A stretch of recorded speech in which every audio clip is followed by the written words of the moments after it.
venons de publier les résultats intermédiaires d'une étude de thérapie génique dans le syndrome de Wiskott-Aldrich, qui est une maladie génétique rare du sang et du système immunitaire. Nous avons pu observer sur le long terme 6 enfants sur des périodes allant de 9 mois à 3 ans et demi. Et sur ces longues périodes d'observation, il est clair que la thérapie génique n'a pas eu d'effet adverse, que les enfants se portent maintenant très bien, qu'ils n'ont plus d'infection ou beaucoup moins qu'avant, qu'ils n'ont plus besoin d'avoir des transfusions plaquettaires, qu'ils ont une restauration de l'activité de leur système immunitaire. Donc ces résultats sont très positifs et très encourageants.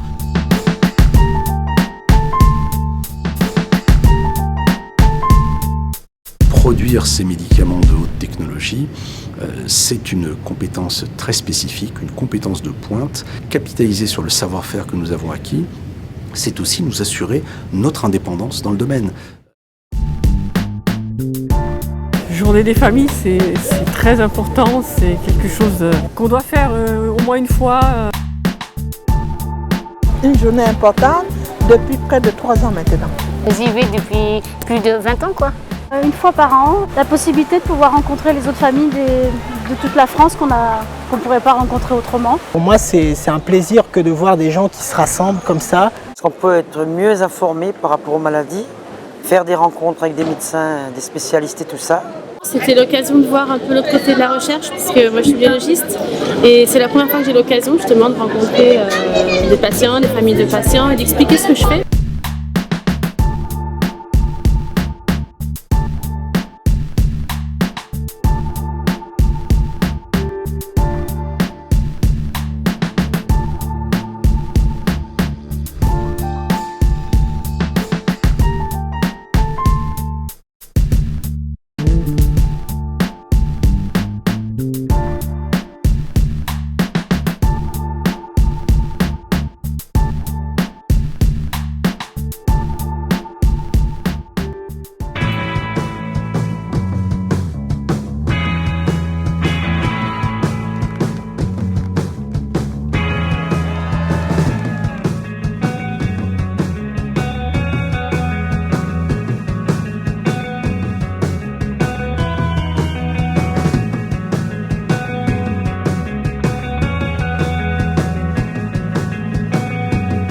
Un monde au service des autres. Voilà. Donc on sent que tout le monde est rempli d'une mission importante et que ça fait du bien d'être là.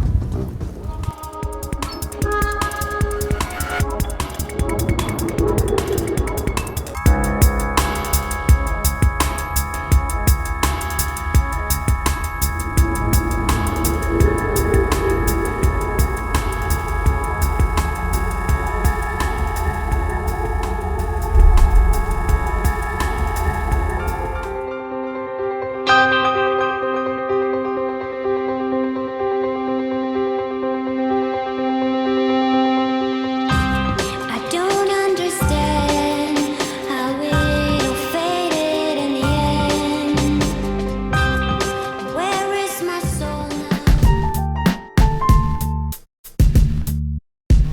Hier on avait un Macédonien, aujourd'hui on a un Espagnol et aujourd'hui on a un Québécois. Il fallait un site où on puisse accueillir en effet des enfants, parce que c'est vraiment tout nouveau le fait qu'il y ait des essais dans les maladies neuromusculaires. Aujourd'hui il y a 13 essais et plus de 120 patients inclus.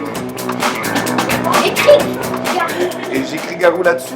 M'inscrire en tant que parrain, donc d'avoir ce privilège-là, découvrir les lieux, découvrir les gens surtout, parce que c'est un endroit réussi, mais surtout par le cœur des gens qu'il y a ici. Notre objectif, ça a été de constituer un groupe réellement multidisciplinaire, un petit groupe. Il fallait concentrer les moyens, choisir une voie qui soit spécifique, originale. On a pu créer notre institut et on est parti de zéro pour arriver jusqu'à aujourd'hui aux portes des essais cliniques et la découverte de nouveaux médicaments pour des maladies rares qui n'étaient jusque-là pas explorées du tout. Ce qui a fait la Force Système depuis sa création, ça a été vraiment cette volonté de combiner l'innovation technologique avec de l'innovation scientifique pour déboucher sur de l'innovation thérapeutique. On est capable aujourd'hui de produire de l'épiderme, des explants de rétine, des des neurones pour la maladie de Huntington. Et on a réussi à développer des protocoles de différenciation à partir de ces cellules souches pendant ces 10 dernières années qui nous permettent aujourd'hui d'être à la porte des essais cliniques qui vont démarrer en 2016 et en 2017.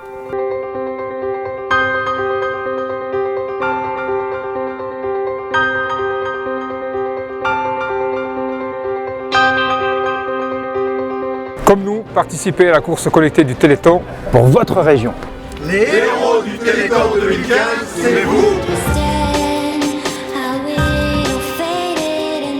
Nous allons partir du côté de nos belles régions. Comment ça se passe à Roanne? Défi sportif, c'est ça? Alors comment ça va du côté des Alpilles?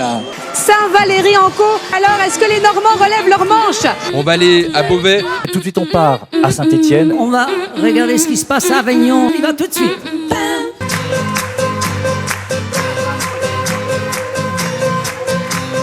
Parle-moi des mirabelles et d'un violon sur toi. Offre-moi des ailes et du chocolat. Quand on m'a annoncé le diagnostic de la myopathe du chêne de mon fils, à l'époque, c'était 6 mois avant le premier Téléthon. Et je peux vous dire qu'il n'y avait pas une armée comme ça de chercheurs à nos côtés. Le Téléthon a vraiment changé les choses.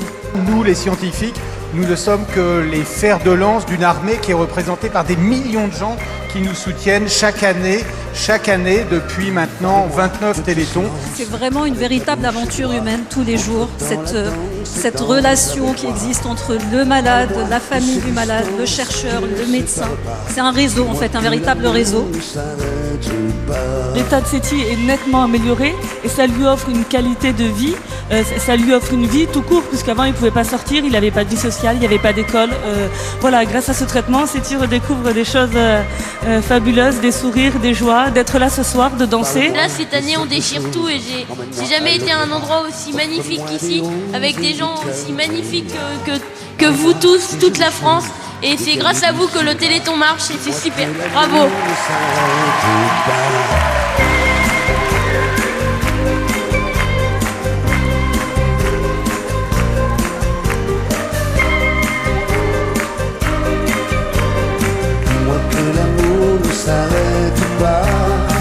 Merci beaucoup de nous soutenir, c'est très important, je vous remercierai jamais assez.